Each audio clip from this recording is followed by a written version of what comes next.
आजपासून राज्याचं अर्थसंकल्पीय अधिवेशन. कोकाटे मुंडेंच्या राजीनाम्यासाठी विरोधक आक्रमक. महाराष्ट्रामध्ये 2 गुंडे, कोकाटे आणि मुंडे. विरोधकांची घोषणाबाजी. हातात बेड्या घालून जितेंद्र आव्हाड विधान भवनात. अभिव्यक्ती स्वातंत्र्यावर घाला घातला जातोय. मूलभूत अधिकार शाबूत ठेवण्यासाठी बेड्या. आव्हाडांची प्रतिक्रिया. तर आव्हाड नौटंकी करतायत. गुलाबराव पाटलांची टीका. राष्ट्रवादीच्या वाट्याला विधानसभेचं उपाध्यक्षपद जाण्याची शक्यता. राजकुमार बडोलेंचं नाव चर्चेत. प्रादेशिक समतोल साधण्याचा प्रयत्न. विरोधी पक्षनेता निवडीबाबत विधानसभा नियमात विशिष्ट तरतूद नाही. विधिमंडळाच्या उत्तरानं ठाकरे गटाचा विरोधी पक्षनेतेपदाचा मार्ग मोकळा.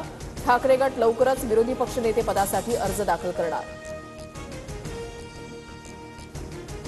विरोधी पक्षनेतेपदावर आमचा दावा. अनेक राज्यात 5 जागा असणाऱ्यांनाही विरोधी पक्षनेतेपद. त्यामुळे आम्हाला काही अडचण येणार नाही. संजय राऊतांची प्रतिक्रिया. धनंजय मुंडेंनी नैतिकता दाखवून राजीनामा द्यायला पाहिजे होता. आज 2 राजीनामे घेतले जातील का? आम्ही वाट पाहतोय. रोहित पवारांची प्रतिक्रिया.